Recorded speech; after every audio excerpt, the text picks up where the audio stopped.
So, good morning mga kabayan at isang mapagpalang araw naman po sa inyo lahat. At dito po tayo sa may likod ng bahay ay bubunutin na po natin itong mga nakapunla na papaya natin mga kabayan. Ito po yung pinanggalingan ng papaya ng mga kabayan, no? Yan. Ay malalaki sana yan mga kabayan, kaso nga lang pag tag-ulan ay talagang lumiliit din siya. Ito po yung likod garden natin, no? Yan. May mga lugbati tayo dyan, matataba. Ito yung papaya na ibang tinanim natin. Yan, ito malaki na. Ayan. May mga sili, halo-halo na yun dito mga kabayan. At ito pong papaya na to, ito po yung dadalhin natin doon sa kapatid ko sa sa farm niya. Yan. So, babiyahe pa tayo mga kabayan, mga 1 hour, no? Para magtanim-tanim po tayo doon. Walang pagtataniman na area dito eh. So mas maganda doon mga kabayan. So good morning again mga kabayan. At ito ay kakarating lang din natin. Medyo mahaba-haba ang pila kanina. At the same time ay malayo-layo kasi to. Yan. So dito tayo ngayon mga kabayan. At magtatabas tayo dito ng tataniman natin ng mga gulay na pwede nating gamitin na pang araw-araw. Yung gulay na mabilisan lang mga kabayan, gaya ng pitsay, kasi ang pitsay 24 to 30 days eh, pwede na. At the same time yung mga talong yan, at yung kamatis yan, mga sili, yung mga talbos yan, dito po natin tatanim sa area na to. Kasi sabi nga ng kapatid ko, ito yung medyo mataas-taas dito, so dito natin siya itatanim. So ngayon ay ihilira natin to dito. Yan, hanggang dyan. At magtatabas-tabas tayo. Maghapon na naman to. Depende na lang pagka hindi maulan. Mamaya magtanim tayo ng papaya doon, yung dala natin, yung kanina yung binunot ko. Kasi hindi tayo pwede magtanim ngayon dahil mamasikat yung araw, kaya malalanta kaagad. So kailangan sa pagtanim talaga ng mga halaman o mga papaya o ano man na itatanim natin, basta transplant, kailangan hapon talaga siya itatanim para sa ganun ay buong magdamag yung ugat niya ay makapag-expand na mga kabayan.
Ano sa tingin mo, aambon hindi?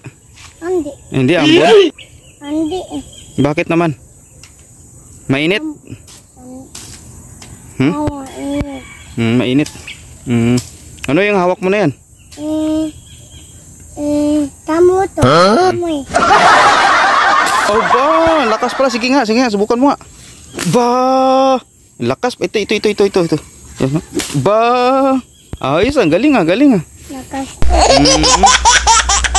Oh, sabihin mo, hello guys.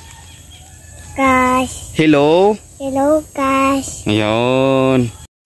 So ayun mga kabayan, at nalinis na. So plano natin itong area na to ay pitsay yung tatanim natin nito sa isang plat na to. Simula dyan hanggang dito, malapad na hanggang dulo. Yan, pitsay. So dito na side naman, kung anong maganda dyan, talong. Yan, dito naman. So siguro sa loob ng 1 linggo na nandito tayo ay malilinis to natin tong mga taniman natin dito. Ito maraming suwi ng ng saging na saba. Ayun, maliliit. Opo, saba, saging saba. At kulang talaga sa abono to mga kabayan, kasi yung pinakailalim kasi nito mga kabayan is buhangin, lahar. Dahil doon sa pumutok na Mount Pinatubo noon. Kaya ayan nagsuhi-suhi na. At halos wala ng nutrients na na kinakain. So lumalaki man, kaso ganyan ng papayat. Dapat maabunuhan na kaagad to para pagka lumabas yung kanyang puso at yung kanyang piling ay malalaki, kasi para hindi naman masayang. Ito mataba yan. So ito pwede na natin tanggalin ito. Saba yung tatanim natin dito, dito na area na to. Ito puro saba to.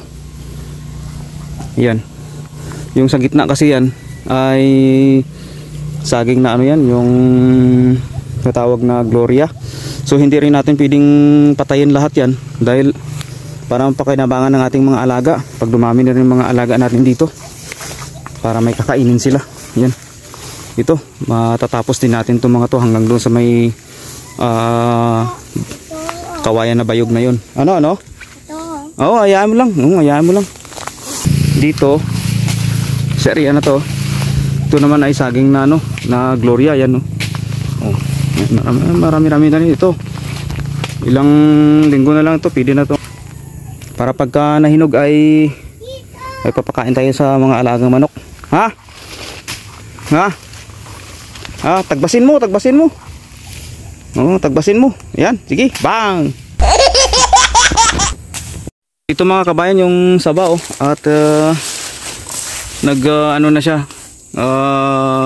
lumumulaklak na.